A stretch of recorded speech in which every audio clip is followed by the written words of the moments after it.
여러분 안녕하세요. 수능영어 생각의 기술 강사 김재현입니다.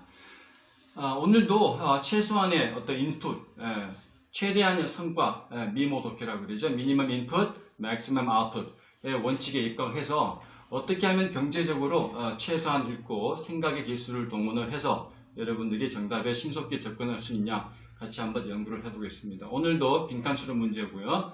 자, 지금 같은 경우 빈칸의 위치가 아래쪽에 치우쳐져 있음을 알 수가 있어요.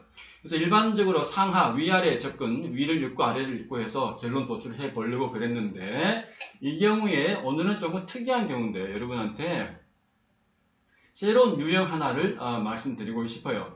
자, 지문을 위아래 접근을 해서 보려고 했더니 맨 윗부분에 보시면 이렇게 사람 이름이 나오겠죠? 사람 이름 같겠죠, 물론. 고유명사란 얘기입니다, 결국. 두 번째 줄에 보시면, the unexpected death of Belgium's king 하고 나오잖아요. 어떤 특정 사건에 관한 말이 나와줍니다. 그 다음에 이 1993 해서 특정 연도가 나와주고요. 세 번째 줄에 보시면 the data, 그래서 data 앞에 더가 붙어 있네요. 그 다음에 네 번째 줄에 보면 the king's death예요. 왕이 죽었나 보고요. 그 다음에 바로 밑에 보시면 about the event란 말이 나왔습니다. 자, 이런 식의 말은 제가 평소에 수업을 할 때 어떤 말을 하냐면 일화성 표현이라고 그래요. 일화성 표현이란 거는 고유명사를 말하는 거예요. 특정한 사람의 이름, 특정한 장소, 그 다음에 특정 연도, 특정 사건 이렇게 나오는 건데요. 일화성 표현이라는 것이 시험 보는 사람에게는 어떤 의미가 있냐면은 일화성 표현이라는 것은 이 글 쓴 사람이 어떤 논지를 말을 하기 위해서 바탕을 깔아두는 거예요. 이 말을 다른 각도로 보게 되면 이 바탕을 깔아주는 말 속에는 직접적으로 답이 제시가 되지는 않는다는 얘기입니다. 다시 말해서 글을 읽는 사람들이 글 쓴 사람 입장에서는 내가 이런 설명을, 배경 설명을 하고자 하니 글 읽는 사람들은 이 배경을 보고서 나름대로 논지를 추출을 하라는 얘기거든요. 그러면 이 글 쓴 사람 입장에서는 처음에 이런 배경 설명을 한 다음에 어떤 순간인가 일반화된 논지를 시작을 할 거예요. 그래서 시간에 쫓기는 수험생 입장에서는 이런 일화성의 표현을 일일이 다 읽어 내려가면서 배경을 다 추적을 할 필요는 없다는 얘기입니다. 그러면 중요한 것은 어디부터 이 글 쓴 사람의 일반화된 논지가 시작되냐, 그 시작점을 찾는 게 포인트라는 얘기입니다.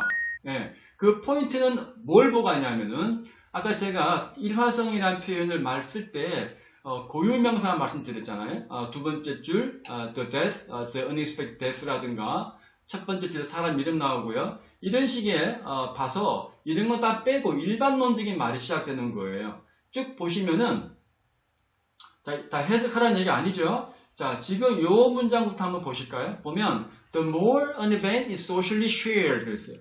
여기 보시면 위에는 특정한 표현을 꼬집어서 하는 말이 나오는데 요 문장부터는 the more an event란 말이 나왔습니다. 여러분에게 이 on이라는 부정관사가 무엇을 암시하나요? 자, 글 쓴 사람은 자, 내가 지금부터 배경 설명을 끝내고 이제부터 내가 일반화된 논지를 시작하겠습니다 라는 포인트가 여기서 시작되는 거예요. 이걸 캐치하셔야 돼요. 이게 바로 여러분에게 내가 요구하는 생각의 기술이라는 겁니다. 그러면 이 문장 보시면 한번 볼까요? 자, the more an event is socially shared 있어요. 어떤 사건이 그랬어요. 특정 사건 말하는 게 아니라 일반론적으로 말해서 어떤 사건이 사회적으로 공유되면 될수록 그랬습니다. 제가 과거에 얘기했다시피 너무 고지고대로 해석하시면 사회적으로 공유된다는 말 자체가 굉장히 빡빡한 표현이잖아요. 그래서 말을 쉽게 풀어서 생각을 하라 그랬어요. 그래서 어떤 일이 사람들한테 점점 퍼질수록 이런 얘기입니다. 퍼질수록 the more it will be fixed. 그 사건이 더 고착화될 거랍니다. 어디에? 사람들의 마인드에. 자, 그러면 우리가 읽지 않았던 윗부분에 일화성 표현으로 가득 찼던 이 부분에서는 어떤 내용이 나왔을까요? 어떤 사건이 있었는데 왕에 관한 사건이겠죠, 물론. 그 사건에 관한 얘기가 사람들한테 막 퍼져나가는 거예요.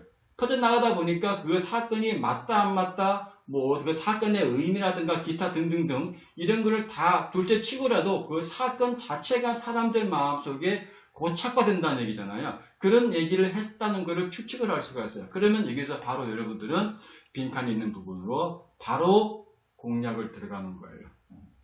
자, 그러면 밑에 빈칸 보세요. 보시면 자, 어떤 social sharing of the bad news일까요? 어떤 social sharing이 그 이야기의 realism입니다. 사실성 이런 거에 기여를 할까요? 예.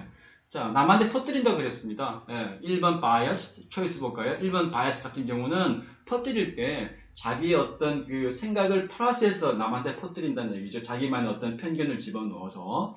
2번에 불법적인 얘기 퍼뜨리기, 예. 합법, 불법, 합법성 얘기하는 게 아닌 것 같죠? 3번 repetitive, 예. 반복적인 sharing입니다. 바로 이 부분이죠. 남한테 퍼뜨리면 퍼뜨릴수록 이렇게 얘기 나왔으니까 이거는 결국 어떤 특정 얘기가 반복된다는 얘기죠. 반복될수록 사람들은 그거를 사실을 믿게 된다. 이런 식의 말을 하고 있겠죠. 4번 temporary, 일시적인. 5번에 rational, 이성적이고 합리적인. 자, 그래서 이성적이고 합리적이라면 그 뉴스의 어떤 진실성을 따져본 다음에 남한테 퍼뜨리겠죠? 4번 temporary, 이것도 말이 안 되는 게 계속 반복 재생산된다는 얘기인데 이것이 일시적으로 공유한다. 이거는 오히려 이 지문의 논지와 반대되는 그런 표현입니다. 그래서 답은 3번으로 쉽게 알 수가 있어요. 자, 여기서 오늘 여러분께 새로운 유형 하나 말씀드렸는데요. 정리해드리면 지문의 앞부분에 일화성 표현, 다시 말해서 특정한 사람의 이름, 특정한 장소, 특정한 시기, 연도 이런 식의 말이 나오면 글 쓴 사람이 일반적인 논지를 말하기 전에 배경 설명을 하는 것이다 라고 생각하시고 어떤 표현, 자, 지금 동그라미 치시는 표현, on 같은 거 있죠. 이런 거를 봐서 지금부터 일반 논적인 말을 하는구나, 결론을 말하겠구나 라고 생각되는 부분부터 바로 들어가시면 돼요. 됐다가 그 다음에 빈칸을 동작하시면 정답은 의외로 쉽게 짧게 도출을 할 수 있을 거예요. 제가 여러분에게 설명을 하지 않고 제가 혼자 푼다면 이런 지문 같은 경우는 1분 내로 바로 해결이 가능한 그런 부분이 되겠습니다. 자, 오늘은 일화성 표현이 있는 유형은 어떻게 접근을 하냐 여러분께 말씀을 드렸어요. 수고했습니다.